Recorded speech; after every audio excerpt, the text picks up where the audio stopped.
Ça, c'est tout ce que vous avez besoin de savoir pour faire exploser vos ventes et gagner des millions d'euros. Et je vais vous expliquer étape par étape ce que vous devez dire et ce que vous devez faire. Parce que si vous avez déjà essayé de vendre, vous avez peut-être l'impression que ça marche pas. Vous savez pas pourquoi, mais vous avez l'impression que personne vous écoute, alors même que vous avez un super produit ou un super service. Si c'est ce qui vous arrive, c'est sûrement parce que vous comprenez pas ce qu'est la vente. Alors dans cette vidéo, je vais vous expliquer en détail comment faire pour devenir un vendeur exceptionnel en suivant ce modèle en 7 étapes pour réussir à vendre ce que vous voulez à n'importe qui. C'est ce que j'ai utilisé pour vendre pour plus de 10 millions d'euros, alors même qu'à la base, j'étais nul en vente et que j'y connaissais rien et que j'aime même pas vendre. Donc ça marche même si vous n'aimez pas ça. Ça a marché pour moi, mais ça a aussi marché pour toutes les personnes que j'ai accompagnées et que vous voyez là. Grâce à ça, vous allez devenir une machine en vente et savoir vendre, c'est ne plus avoir peur de manquer d'argent. Donc s'il y avait une compétence à maîtriser aujourd'hui, ce serait celle-ci. Et c'est cette compétence que d'ici la fin de la vidéo, vous allez maîtriser mieux que 99% des gens. Et donc s'il y a une vidéo qui vraiment peut vous faire gagner des millions, c'est celle-ci.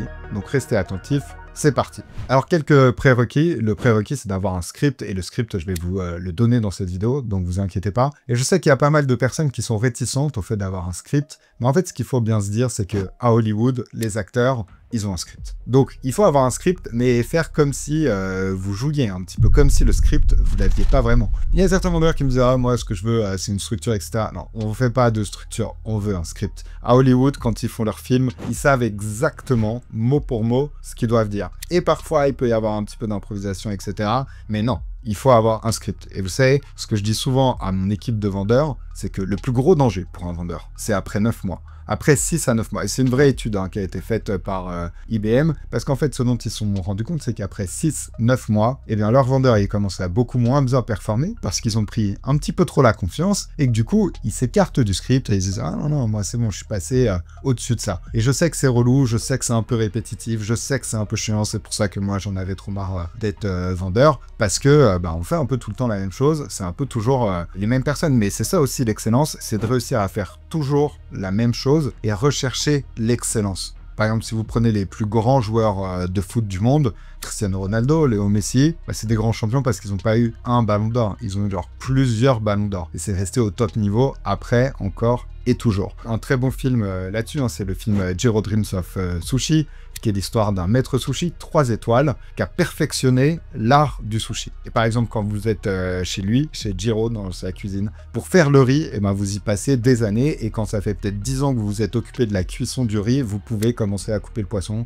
Pendant 5 ans, vous pourrez ensuite couper le poisson, mais vous ne pourrez pas choisir le poisson, etc. Donc, c'est vraiment cette idée de l'excellence. Et donc, le script, il faut le travailler et ne jamais s'écarter du script.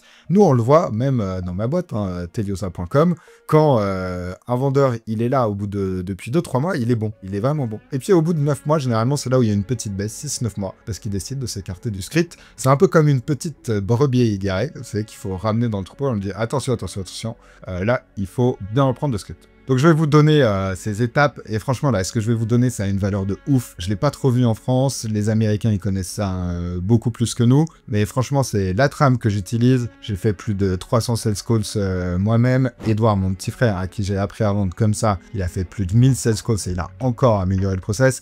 Et depuis, je sais pas combien de sales calls ont été faits, mais on apprend à toute notre équipe à vendre grâce à ça, à vendre comme ça, et c'est ce qui nous permet de prendre des mecs qui connaissent rien à la vente et à les amener à un vendeur vraiment exceptionnel. Et moi, je pense que chez Teliosa, on a une équipe de vendeurs qui est quand même assez ouf. On a des gens qui sont très talentueux, mais c'est aussi grâce à ça. Donc, ce n'est pas une vidéo comme les autres. C'est vraiment une vidéo qui peut vous rendre très riche. Et moi, si j'avais eu ce genre de vidéo quand j'ai commencé, j'aurais sûrement beaucoup plus d'argent.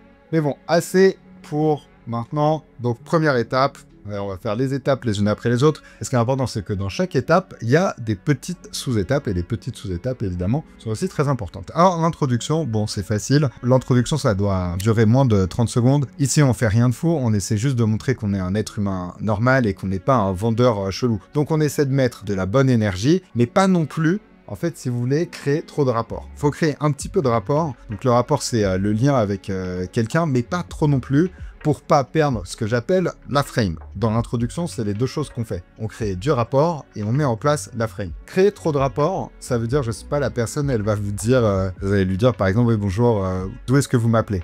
par exemple. Ça, on peut créer un petit peu de rapport comme ça, un petit peu de lien. Et la personne, elle vous dit ah, moi, je suis à Lille. Et je sais pas, vous racontez des trucs en mode genre ah ouais, moi, je connais bien Lille, j'ai un cousin qui habite à Lille. Rien à faire, ça. Ça, c'est, vous savez, c'est les trucs genre ah, je connais quelqu'un qui connaît quelqu'un. C'est un peu too much, un peu trop forcé. Ou si vous faites ah, ok, il fait quel temps à Lille? On en a rien à foutre. D'accord? Donc, on pose pas des questions comme ça. La personne, elle le sent, c'est chelou. Donc, on crée un petit peu de rapport.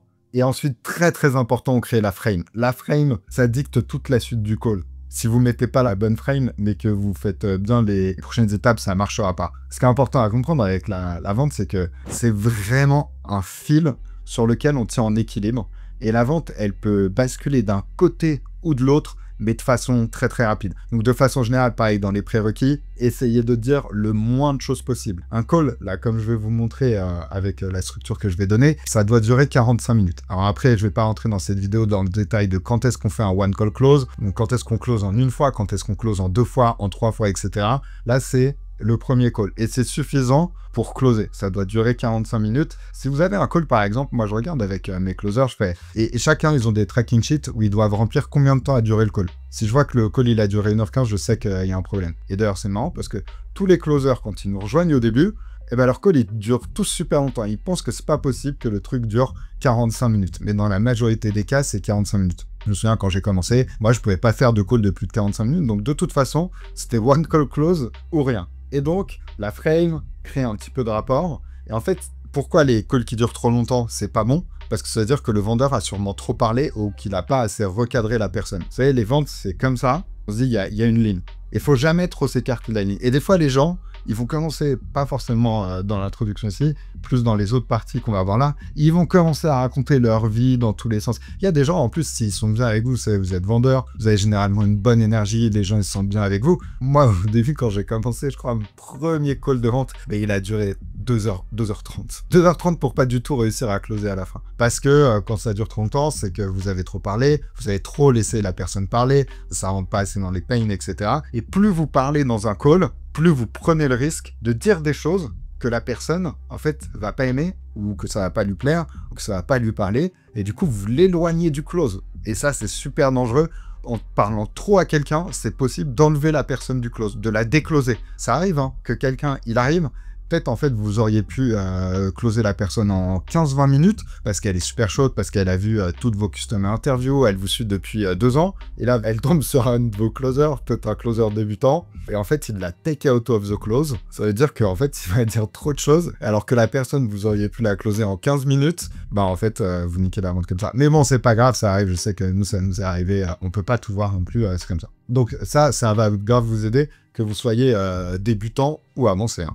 Et vous savez, la vente, c'est souvent revenir aux bases. Nous, c'est ce qu'on regarde. Et même nous, en tant que vendeur, en tant que directeur des ventes, en tant que CEO, bah, on doit souvent revenir aux bases. Donc ça, l'intro, le rapport, la frame, pour vous donner quand même des exemples un peu importants, c'est que en France, par rapport aux États-Unis, les gens, ils ont une très mauvaise image des vendeurs. Donc, il faut essayer de ne pas tomber dans cette catégorie. C'est-à-dire, OK, je suis sympa, mais pas trop. Je suis agréable, mais pas trop. C'est important parce que la personne, elle va baisser son bouclier. Et je dis pas ça dans le mauvais sens, mais on veut pas avoir quelqu'un en face de nous qui a genre toutes les défenses qui sont genre armées comme ça. Elle a son bouclier et vous pouvez pas parler. La personne, elle peut pas s'ouvrir. Vous pouvez pas comprendre ses problèmes. Vous pouvez pas comprendre où est-ce qu'elle a envie d'aller. Prendre la frame, donner la frame. Je trouve que le mot anglais est beaucoup plus parlant. Et en français, ce serait le cadre. Donc, on va essayer d'instaurer le bon cadre. C'est vraiment prendre le lead, donner l'agenda. D'accord? Se dire, OK, ce call, il va se passer comme ça. Mais pas y aller trop fort non plus. Parce que je vois que des fois, il y a des personnes, ils sont trop directifs et ça marche pas. En fait, on va aussi s'assurer, voilà, dans cette phase-là, qu'on a toute l'attention de la personne, que, je sais pas, elle n'est pas en train de conduire, par exemple, elle n'est pas en train de faire ses courses. Vous savez, on dit vraiment des choses, ça, normalement, ça doit arriver avant le call, mais... Ouais, mon petit frère, il a commencé à vendre un autre de mes petits frères, parce que moi j'ai plein de petits frères, mais je lui disais, si la personne elle est au téléphone, il faut que tu sois, elle est, je sais pas, en train de faire ses courses ou en train de conduire, il faut que tu sois dur avec elle. Tu lui dis, écoutez, nous on a genre 10 calls comme ça par jour, on fait rentrer tous les jours que 2 personnes. On est super sélectif sur les personnes qu'on laisse rentrer dans notre programme, ce qui est vrai. Là, le fait que vous soyez en train de faire vos courses, ça veut dire que vous prenez pas votre activité au sérieux, vous prenez pas ce call au sérieux, nous on prend du temps pour vous. Donc, vous voyez, ça, c'est mettre des grosses frames. Un exemple de grosse frame, c'est de dire... alors, juste pour être... nous, c'est ce qu'on fait. Hein. Pour être tout à fait transparent avec vous, on travaille pas avec tout le monde, donc on va faire ce call et je vais vous expliquer à la fin si on peut vous aider, si on a envie de vous aider, si on peut pas vous aider, si on n'a pas envie de vous aider, bah, je le dirai à la fin du call, voilà, etc. Vous avez ce genre de phrase. L'objectif de toute cette première phrase, donc d'introduction, c'est vraiment de montrer que vous êtes quelqu'un de normal avec la bonne frame et que vous allez avoir toute l'attention de la personne. Encore une fois, je rappelle, parce que c'est une erreur que je vois beaucoup de personnes faire, notamment quand elles sont débutantes, c'est de se dire que faut être sympa avec l'autre. Il faut pas être sympa. Il faut être sympa, mais il faut être dur. Vous savez, c'est être sympa, mais pas parce qu'on est sympa par défaut, mais parce qu'on a envie d'être sympa. Ça, c'est super important, et surtout que la personne, elle sente que voilà, vous êtes bien en place, vous êtes bien ancré, et vous n'êtes pas là pour rigoler. Donc ça, c'est la première phase. Deuxième phase, très importante, c'est ce que j'appelle la partie discovery. Alors, la partie discovery, c'est en 8 sous-phases. C'est long, c'est genre, je dirais, vous savez, là, vous faites les 30 premières secondes. Là, limite, c'est genre 30 minutes. 30 minutes du call.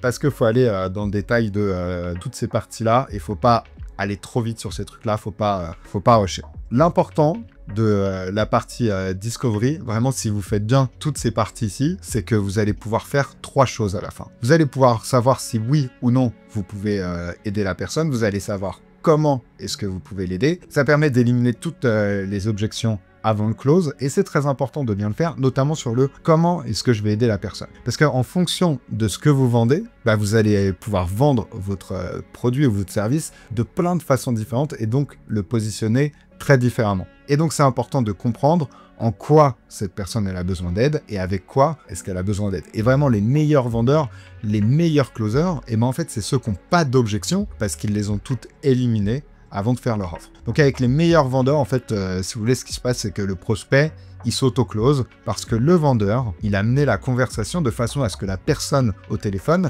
elle le voit pas comme un vendeur, mais comme un leader. Petite différence de mots, mais énorme diff. Et c'est ça la frame, c'est que la personne, on veut qu'elle vous voit comme un leader, pas un vendeur. Vous savez, les gens, ils imaginent souvent les vendeurs de tapis, les vendeurs, je sais pas, les vendeurs de chez Darty, les vendeurs de voitures. Vous savez, c'est assez péjoratif, même dans le langage français, on dirait, ah, mais toi, t'es un vendeur. Alors qu'aux États-Unis, genre, t'es un sales, t'es une star. En France, t'es un vendeur, c'est limite, t'es un débile, quoi. Donc, premier truc, en anglais, on dit les background questions. Donc, c'est juste pour bien comprendre le background de la personne. Donc, qui c'est, comprendre qu'est-ce que la personne vend, comment est-ce qu'elle le vend. Ensuite, on a les pains. Bon, je vais pas passer 10 minutes sur chaque partie, sinon la vidéo, elle va durer 3 heures. Et ce serait intéressant, mais vous allez peut-être pas rester jusqu'au bout. Donc, on va passer un peu vite. On va passer suffisamment de temps dessus pour que vous compreniez, mais pas pour que ça devienne non plus complètement ennuyant.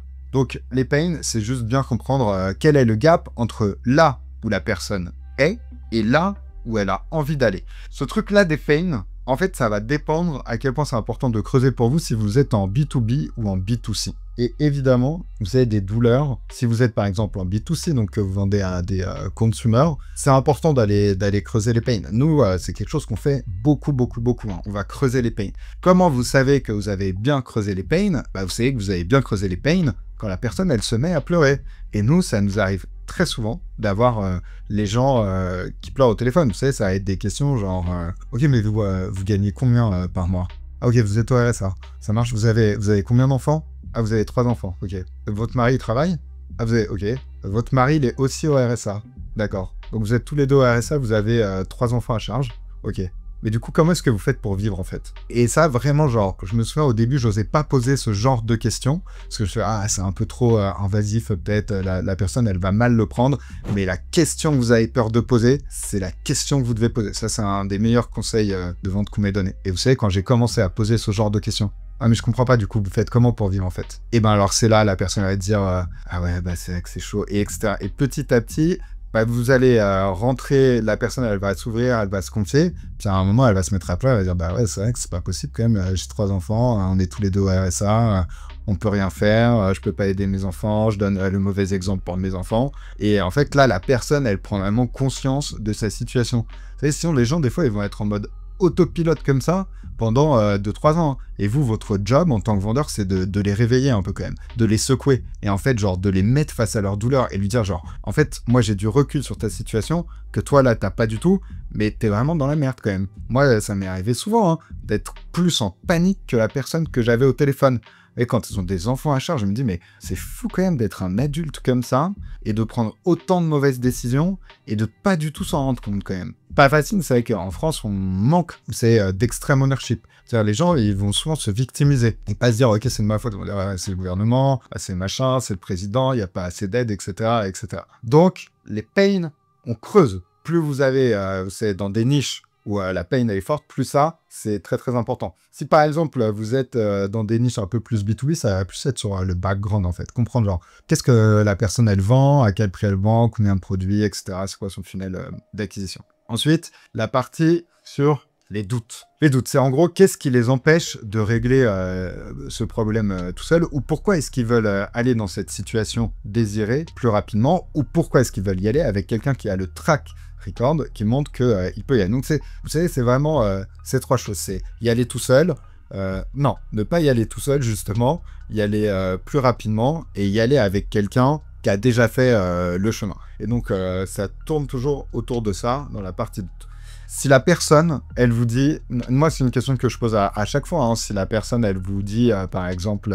non, c'est vous qui lui posez la question. Ok, mais qu'est-ce qui t'empêche de réussir à faire ça tout seul, finalement? Alors déjà, ça, c'est une putain de bonne question. Faut que j'arrête de dire des gros mots. Mais c'est vraiment une très, très bonne question. Parce que ça arrive presque jamais que quelqu'un pose ce genre de questions. Et que notamment... un vendeur pose ce genre de questions. Parce que la majorité des vendeurs, ils sont super needy. Vous savez, ils sont dans... Ils disent oh, « Mais imagine, la personne, elle me dit qu'en fait, elle n'a pas besoin de moi. » Ben, je dis « Bah oui, mais en fait, si la personne, elle n'a pas besoin de toi, en fait, tu réussiras jamais à la closer. » Donc du coup, il vaut mieux vraiment poser la question ici, plutôt que genre ne pas aller sonder ses objections, et qu'au moment où tu fais le close, tu réussisses pas à la closer, en plus tu comprennes même pas pourquoi. Moi, ça me dérange pas de pas closer quelqu'un. Il y a des gens, vous savez, c'est comme ça, c'est comme un jeu vidéo. Il y a le mode facile, le mode moyen et le mode très dur. Il y a des calls, je sais que quand je les prends, bah ça va être le mode très dur qui est activé et la personne, elle va être très dure à closer. C'est comme ça, c'est pas grave. Quand vous avez quelqu'un qui pense qu'il peut y arriver tout seul,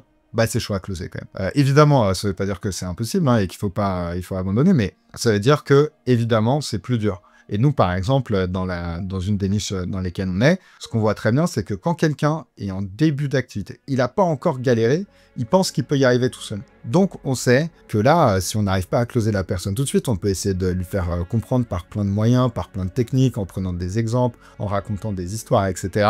Mais que si jamais on la close pas, par contre, il faut vraiment la garder dans son pipe et faire un follow-up pour 6 mois plus tard, etc. Bien la suivre et lui dire, ok, genre là, où est-ce qu'on en est? Faire un follow-up tous les mois. Un de nos meilleurs vendeurs, il faisait ça. Hein. Quand il n'arrivait pas à closer la personne, il disait, de toute façon, vous n'allez pas réussir toute seule, mais allez-y, essayez. Il rappelait un mois plus tard, il fait, ouais, du coup, ça marche pas? Ouais, bah, je t'avais dit que ça marcherait pas. Et si la personne, à un moment, du coup, la personne, elle n'a pas le choix. Parce qu'elle dit, bah oui, c'est vrai, il me l'avait dit, je fais confiance, en plus, il me suit. Bon, bah là, vous savez, après, évidemment, tout ça, ce que j'explique ici, le cadre, c'est d'avoir un super produit, d'avoir un produit que vous êtes super fier de vendre. Enfin, moi, les produits que je vends, je me dis, je pense que c'est les meilleurs du monde. Je pense que dans mes niches, c'est les meilleurs du monde. Donc c'est pour ça, sur la vente, j'ai pas peur d'y aller vraiment fort. Et il faut pas y aller à demi-mesure. Vous savez, la vente, faut y aller, c'est un peu être dans les tranchées, etc. Donc, ça, c'est pour la partie doute. Ensuite, partie numéro 4. En vrai, ça peut prendre du temps. Ça, vous pouvez être genre les doutes. Moi, je sais les questions... qu'est-ce qui vous empêche de réussir à faire ça tout seul? Ça arrive peut-être autour de 25 minutes, quelque chose un petit peu comme ça. Et je sais que quand la personne, elle me dit « Ah, moi, je pense que je peux y arriver tout seul. » Je dis « Ah, ok, bah pas de souci. Du coup, si vous voulez, on peut arrêter le call maintenant. En fait, ça sert à rien. Si vous pensez que je peux y arriver tout seul, moi, il n'y a pas de souci. Je vous laisse faire tout ça de votre côté, puis on arrête le call maintenant. » Et alors là, la personne, elle fait « Ah, non, non, non, non. Est-ce qu'on peut continuer, etc., etc. » Et ça arrive quand vous avez mis la bonne frame. Vous savez, ça, par exemple, vous retournez la frame, en fait. Quand vous dites, si vous voulez, on peut arrêter le call maintenant. Moi, j'ai pas besoin de vous. Et du coup, c'est l'autre qui ressent que vous n'avez pas besoin de lui. C'est un peu comme dans un couple ou dans une relation de séduction. C'est fuis-moi, je te fuis, suis-moi, je te suis. Enfin, je sais plus trop, mais vous voyez l'idée. Et du coup, c'est un peu ça. Ah non, moi, j'ai pas besoin de vous. On a suffisamment de personnes à aider. Ça, c'est ultra, ultra puissant et très, très inspirant. Donc ça, c'est pour la partie doute, très importante. La partie ressources financières. je ferai une autre vidéo complètement dédiée à qu'est-ce qui se passe quand la personne, elle vous dit que c'est trop cher, parce que ça mérite une vidéo en entière, la question des finances. Mais l'idée, c'est vraiment d'essayer de comprendre, de se dire, ok, est-ce que la personne, elle a les ressources financières pour être capable de faire ça? Si elle n'a pas l'argent, est-ce qu'elle a accès aux ressources financières? Et parfois, les gens, ils ont l'argent, mais ils voient pas l'intérêt. Donc, la question des finances, vous savez, vous pouvez avoir, je sais pas, quelqu'un qui, par exemple, avocat, qui va super bien gagner sa vie, qui va gagner 10 000 € par mois, vous allez lui vendre un programme sur comment perdre du poids, et puis il vous dira qu'il peut pas. Ou il vous dira qu'il a pas l'argent. Mais alors qu'en fait, c'est juste qu'il voit pas l'intérêt. Ensuite, les solution questions. Ça, la question sur les finances, vous n'êtes pas obligé de la faire avant les solutions. Ça, je dirais que ça dépend un petit peu de votre niche. Ça, vous pouvez essayer de le souder comme quand vous voulez. Mais au niveau des solutions, l'idée, c'est de savoir, ok, qu'est-ce qu'ils ont essayé dans le passé, qu'est-ce qu'ils ont envisagé comme solution qui est similaire à la vôtre. Et ça, c'est super important pour réussir à positionner votre offre de la bonne façon. Et votre solution, ça, c'est un conseil, mais énorme. Là. Ce que je vais vous dire, ça va arriver à, je sais pas, genre 30 minutes dans la vidéo. Je sais pas qui va le voir, mais c'est super important. C'est réussir à expliquer pourquoi tout ce qu'ils ont essayé dans le passé n'a pas marché et pourquoi cette fois-ci, ça va être différent. Et vraiment, je le répète parce que c'est hyper important. Ça peut vous faire gagner, c'est énorme. Ça peut vous faire gagner des... Enfin, moi, ça m'a fait gagner des millions de comprendre ça. C'est un argument sales, mais c'est aussi un argument marketing. C'est vraiment, c'est votre solution, elle doit expliquer pourquoi tout ce qu'ils ont essayé dans le passé n'a pas marché et pourquoi cette fois-ci, ça va être différent. Et si la personne, elle vous dit par exemple qu'elle a essayé plein de programmes avant, bah, vous savez que dans les objections qu'il va y avoir, la personne va vous dire « Ah ouais, mais du coup, j'étais dans des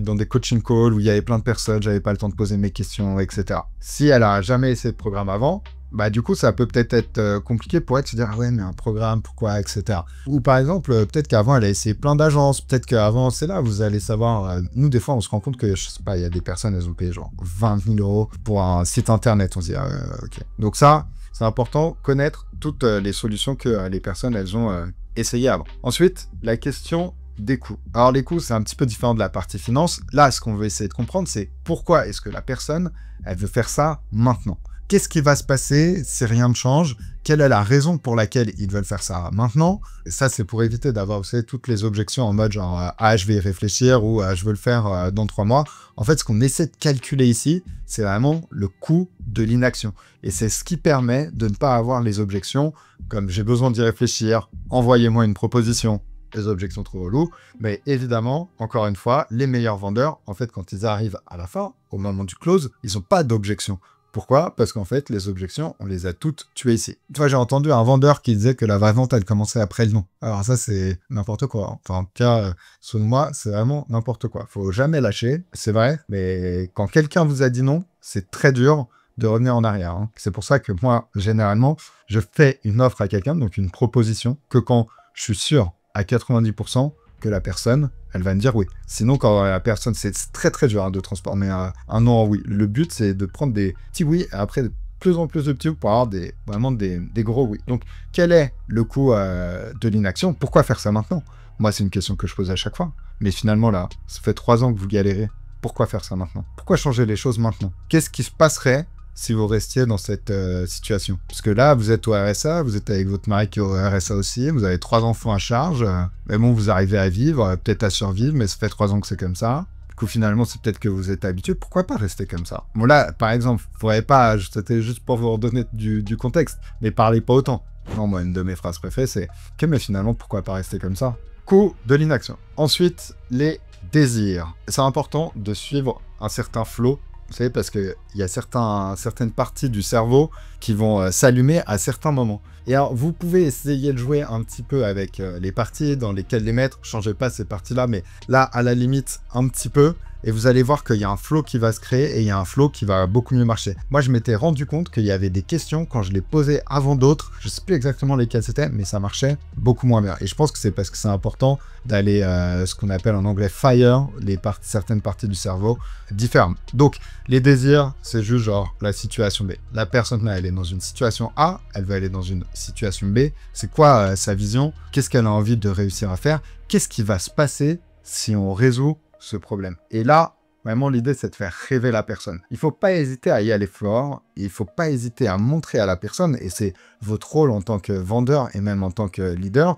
de montrer aux gens des choses qu'ils n'arrivent pas à voir. Et ça, c'est exceptionnel. de réussir à faire ça. Schopenhauer, c'est le grand philosophe allemand du 18e, 19e siècle, il disait « Les génies, ils arrivent à viser des cibles que les gens arrivent même pas à voir. » Donc là, sans dire qu'on va essayer de faire preuve de génie, mais en gros, on va essayer de montrer à la personne des choses qu'elle n'arrive pas à voir. Moi, dans mon mastermind, il y a des gens, ils arrivent, ils sont pas à zéro, parce que dans le mastermind, les gens, ils sont pas à zéro, mais ils sont à 5-10 000 euros par mois, et j'arrive à voir, avec certaines métriques, la façon qu'a la personne d'être avec moi, de me répondre, son énergie, etc. Je fais, toi, tu peux vraiment aller à 100 000 euros par mois. Toi, tu peux même aller à 500 000 euros par mois. C'est super important de réussir à avoir des choses que les autres n'arrivent pas à avoir et de réussir à leur montrer. Vous voyez, si vous leur dites, ok, qu'est-ce qui changerait pour toi si tu gagnais 30 000 euros par mois? Et qu'est-ce qui changerait pour toi si tu arrivais à gagner 100 000 euros par mois? Et là, la personne, ça va faire un petit peu bégayer, mais en même temps, elle va se dire, ah, mais si lui, il pense que c'est possible, peut-être c'est possible.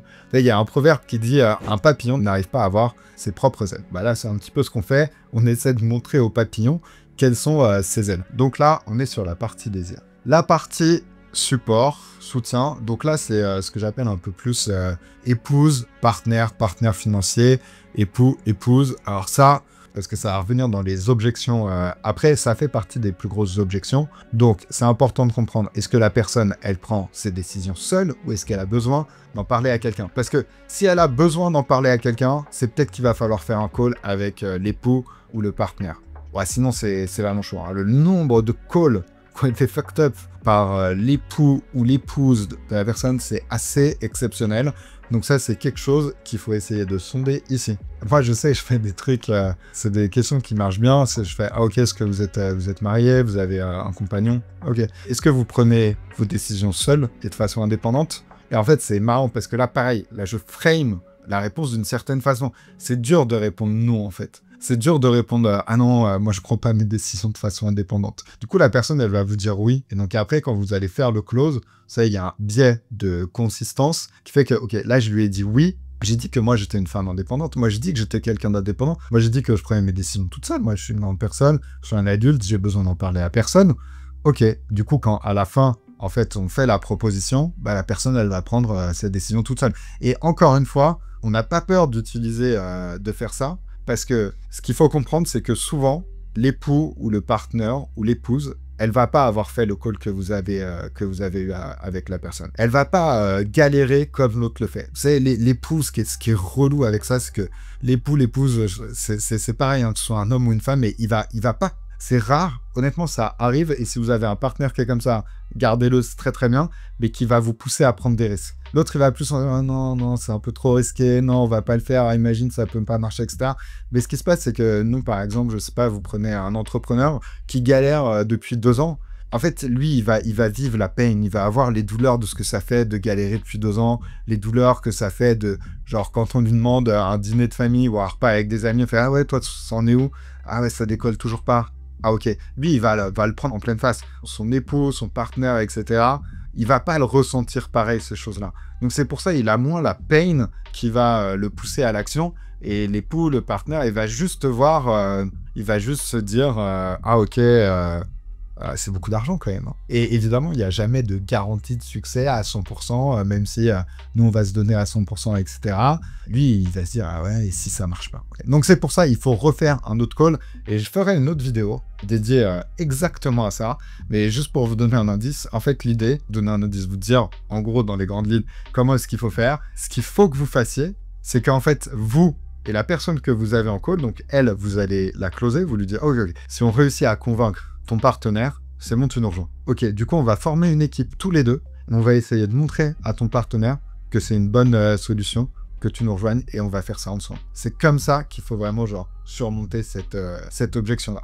Donc, ensuite, on arrive à la fin de la partie Discovery. C'est pour ça que j'ai mis une petite ligne en pointillé. Ça, généralement, ça dure autour de 30-35 minutes. Et si vraiment vous faites bien cette partie Discovery, donc la partie découverte, vous allez comprendre si maintenant, vous pouvez aider la personne et en plus, vous allez éliminer les objections. Et c'est vraiment une grosse différence de faire ça. Et quand vous le faites bien, eh ben, vous allez créer énormément de confiance avec la personne. Et en fait, c'est ça qui est important, c'est que la confiance, ça se crée pas et ça vient pas en disant « Ah ouais, on a grandi dans la même ville » ou mon frère, il a le même prénom que toi » ou je sais pas trop quel truc complètement bullshit et qui sonne un peu faux, même si c'est vrai, mais c'est pas ça qui crée de la confiance, d'accord? La confiance, ça vient vraiment de comprendre profondément quelqu'un, de comprendre sa situation actuelle, de comprendre ses problèmes et de comprendre ce qui se passe dans sa vie. Donc ensuite, on passe à la partie transition. Transition qui va se faire en 2 étapes. La première partie, j'ai remis le mot transition parce qu'en fait, il y a plusieurs façons de faire des transitions, mais je me suis dit, vas-y, je vais en mettre qu'une, sinon ça va être trop long ou inutilement complexe plutôt. Donc c'est transition et après pré-pitch.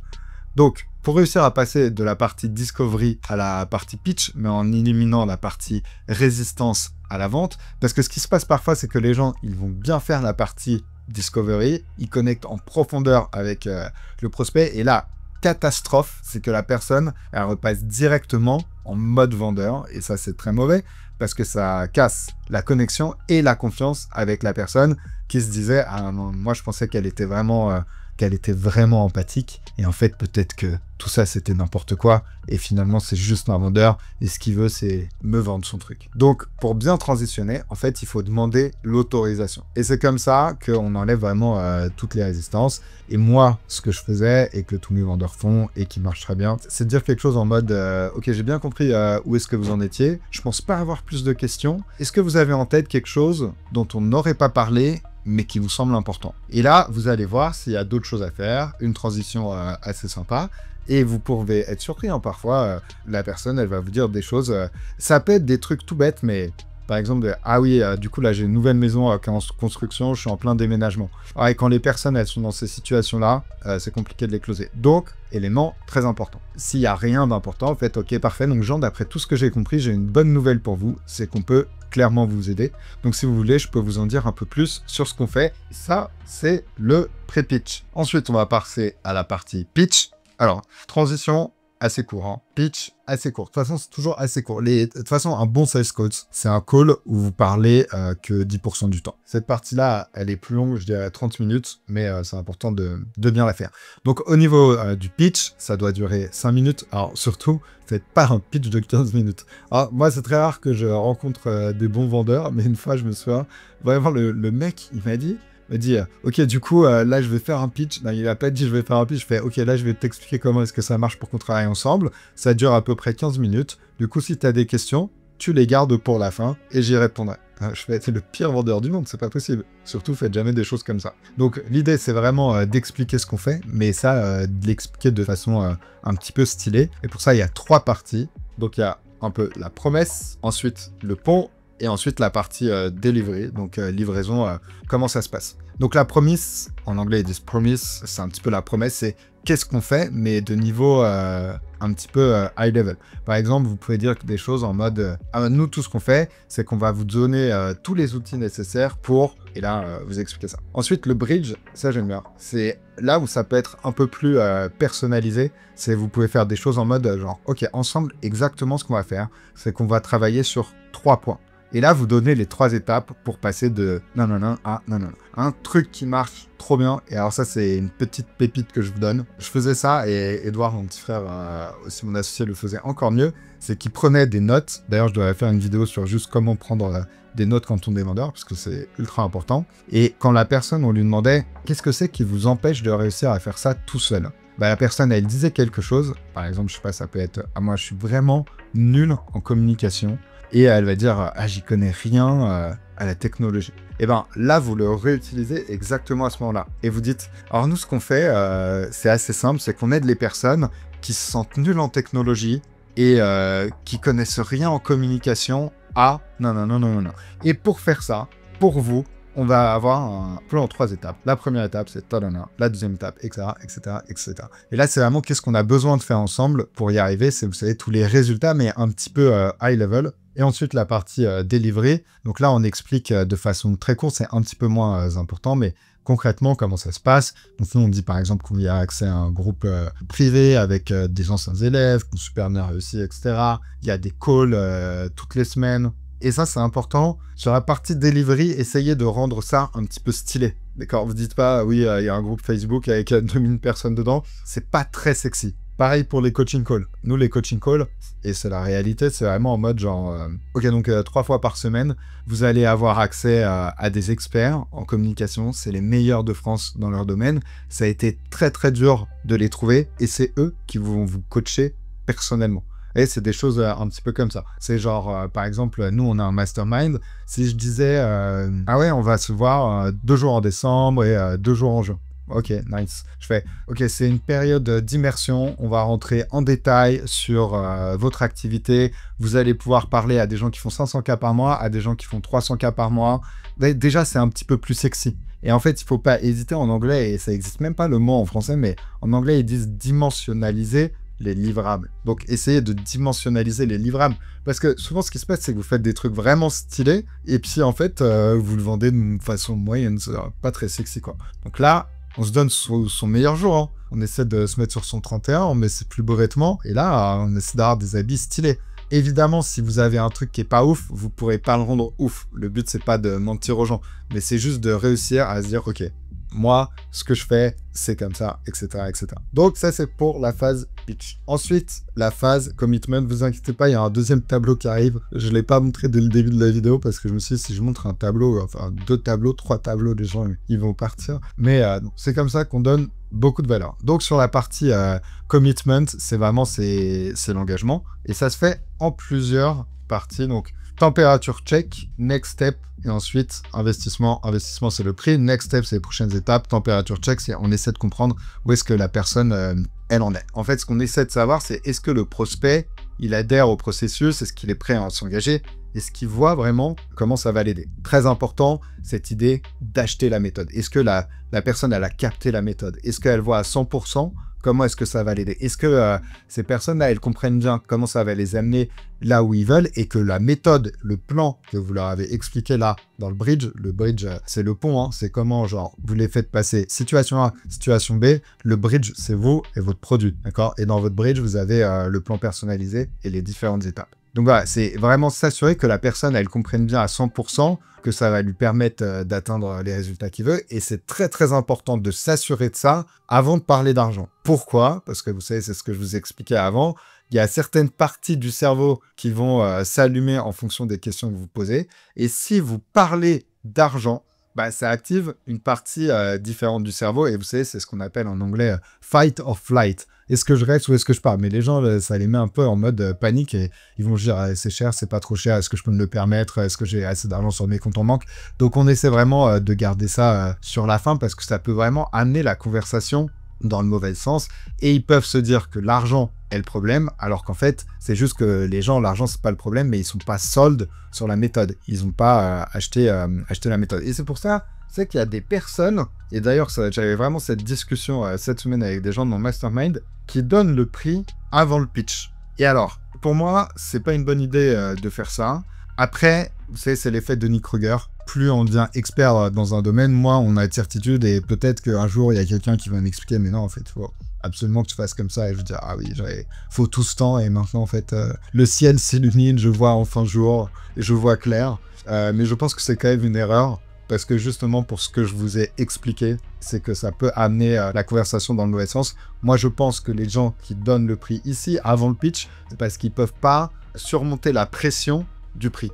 C'est-à-dire que, évidemment, quand vous allez donner le prix à la personne, c'est genre là où vous savez si tout le taf que vous avez fait ici, est-ce que vous l'avez bien fait? Est-ce que vous étiez loin? Est-ce que vous étiez pas loin? Donc il y a une pression qui se crée, c'est normal. Même moi encore, quand je vends, que je donne le prix, que je dois savoir est-ce que la personne elle me dit oui ou non, j'ai une petite boule au ventre. Il y a un petit truc qui se passe dans mon ventre, je le sens. Mais c'est normal, c'est comme ça. Donc on endure la pression et on n'essaie pas de lâcher le prix ici en disant « au fait ça va coûter tant ». Et c'est comme ceux qui mettent le prix sur leur site internet et tout. Si vous vendez à quelqu'un quelque chose et que la personne elle connaît le prix à l'avance, c'est pas du tout le même type de vente. Et c'est vrai que c'est quelque chose que j'aurais pu préciser ici, plus de contexte. Mais bon, encore une fois, ça aurait fait une vidéo qui fait 3 heures. Donc l'idée, pour en revenir ici, température check, c'est vraiment se dire est-ce qu'il y a quelque chose qui vous rend pas sûr à 100% que vous allez réussir à faire 10 000 euros par mois en travaillant moins, en travaillant d'où vous voulez dans le... En fait, c'est qu'est-ce qui fait que la personne, elle va pas être sûre à 100% que ça va marcher pour elle. Et c'est vraiment important de gérer cette partie-là avant de parler du prix. Et c'est beaucoup plus facile de faire ça avant de dire le prix. Ensuite, donc température check fait. Est-ce que vous êtes sûr à 100% qu'on peut vous aider? Est-ce que vous voyez à 100% comment ça va vous aider? C'est ça, on essaie d'avoir vraiment un max de certitude à ce niveau-là. Ensuite, vous parlez des next steps. On fait les next steps, pareil, les prochaines étapes, avant de parler du prix. On essaie de parler de comment est-ce que ça se passe quand on travaille ensemble, donner la vision de ce qui se passe de l'autre côté. Dire, ok, bah, quand on travaille ensemble, c'est super simple. Vous rejoignez le programme. Ensuite, vous allez avoir des devoirs à faire, une fiche à remplir, vous me donnez ça, c'est ça, comme ça, moi, je peux vous regarder, vous dire exactement ce que vous devez faire. Ensuite, on fait un check 2 semaines plus tard. Ensuite, si vous avez des questions à n'importe quel moment, 24 heures sur 24, 7 jours sur 7, vous pouvez les poser à quelqu'un de mon équipe dans le groupe, etc., etc., etc. C'est pas important sur les next steps. Et après, on passe à l'investissement. Alors, ce qui est marrant, c'est pas primordial, mais moi, ce que je faisais beaucoup, c'est que, logiquement, là, la personne, elle va être trop in, elle va vouloir commencer et faire « Ok, du coup, vous êtes prête pour commencer ?» Et là, la personne, elle va dire « Ouais, je suis prête. » Et normalement, naturellement, elle va demander le prix. Si elle ne vend pas le prix, moi, je faisais des « Ok, bah, c'est parti, let's go. » Et il y a un moment où la personne, elle va demander le prix, sinon, bah, moi, je faisais juste, il y a une chose dont on n'a pas parlé, c'est le prix. Donc, si vous voulez, je peux vous en parler maintenant. Et là, je fais toujours, le prix, c'est super simple pour plein. Et là, vous pouvez faire un petit récap rapide. Vous faites, c'est, et là, vous donnez le prix. Et surtout, ensuite, le silence. Je ne sais pas pourquoi ça marche aussi bien, mais ça marche. Après, ne me faites pas des silences de 14 minutes. J'ai un ami, il m'a dit que toi, il avait un silence de 14 minutes. Silence de 14 minutes, trop long. C'est qu'il y a un truc qui déconne quand même. 2 minutes max. Mais vraiment, si vous êtes en call ou si vous êtes par Zoom, c'est vraiment ce poker face. C'est comme ça et vous fixez la personne. Et obligatoirement, elle va parler, elle va dire quelque chose, etc. Mais c'est parce que dans sa tête, ça travaille énormément. Elle va dire, mais est-ce que je peux me le permettre? Je peux me le permettre, mais en même temps, j'ai envie de le faire. En même temps, il y a peut-être ça, j'ai pas très bien compris, etc. Et ensuite, on va passer à la dernière partie, super importante, sur le traitement des objections. Donc là, je vais sortir mon prochain tableau et j'arrive. Alors, sur les objections, je ferai une vidéo express sur chaque objection. Mais en fait, ce qui est bien à comprendre, c'est que vous avez 3 grands types d'objections. Et que quand vous avez quelque chose, ça va toujours tomber dans une de ces parties-là. Vous avez l'incertitude, les finances et pouce partner. Et ce qui est important, c'est de d'abord gérer l'incertitude. On gère l'incertitude et ensuite on gère les finances et les pouces. Parce que si vous essayez de faire ça, de gérer ça, alors que vous n'avez pas géré l'incertitude, ça va pas marcher. Et l'incertitude, c'est vraiment toujours cette idée de est-ce qu'il y a une raison pour laquelle vous feriez pas ça? Est-ce que la personne, il y a quelque chose qui fait qu'elle est moins de 100% sûre que c'est ce dont elle a besoin pour aller au prochain niveau. Et vous savez, c'est quand la personne, elle va vous dire des choses en mode genre « Ah, faut que j'y réfléchisse, envoyez-moi une proposition, je veux passer la nuit dessus, etc. » Bah là, la personne, elle n'est pas sûre à 100%. Et donc, en gros, bah, faut retravailler, vous savez, on fait des boucles, etc. pour bien comprendre ce qui se passe. Spouse partner, c'est quand la personne, elle a besoin d'en parler à quelqu'un. Donc ça, j'en ai parlé tout à l'heure. Et les finances, c'est OK, je dois trouver des solutions financières, demander à ma famille, ou sinon on peut mettre en place des plans de paiement, des choses comme ça. Donc, on gère l'incertitude en premier, parce que ce qui va se passer, c'est que des fois, les gens, ils vont vous dire que c'est un problème d'argent, mais en fait, c'est pas vraiment un problème d'argent, c'est ce qu'on appelle un écran de fumée. C'est parce que la personne, c'est plus facile pour elle de vous dire que c'est un problème d'argent, alors qu'en fait, la raison, c'est qu'elle n'a pas compris à 100% comment est-ce que vous pouvez l'aider. Donc, c'est ce que j'appelle des écrans de fumée pour le vrai problème. Et quand vous êtes sûr à 100%, alors à ce moment-là, quand la personne, vous êtes sûr à 100% qu'elle est sûre à 100%, on commence à gérer ces 2 types d'objections. Je ferai une vidéo, si vous voulez, sur chaque type d'objection et comment les gérer. Et ensuite qu'on a fait tout ce travail-là, et bah, on arrive à la partie closing. Et normalement, vous closez la personne. Et là, c'est juste de la logistique. Alors, un petit peu de logistique, j'aurais pu rajouter des petites flèches ici, vraiment en mode expliquer les prochaines étapes, rassurer la personne qu'elle a pris les bonnes décisions pour que vous n'ayez pas, c'est ce qu'on appelle le remords de l'acheteur. Donc, elle fait le paiement et 2 heures après, elle vous appelle en panique en mode genre « Ah, j'ai fait n'importe quoi, etc. Je m'en refund. » Donc, on rassure la personne. Moi, ça m'est arrivé des fois qu'il y a le mari le lendemain qui m'appelle en m'insultant et du coup, il faut rassurer la personne, etc. pour lui dire qu'elle a pris la bonne décision, parfois rassurer le conjoint. Donc, vidéo assez longue, mais j'espère pleine de valeur pour vous, que vous avez kiffé. Si vous avez des questions, n'hésitez pas à les mettre en commentaire. Et si vous avez aimé cette vidéo et que vous voulez aller plus loin, alors regardez cette autre vidéo dans laquelle j'explique comment aller à 500 000 € par mois.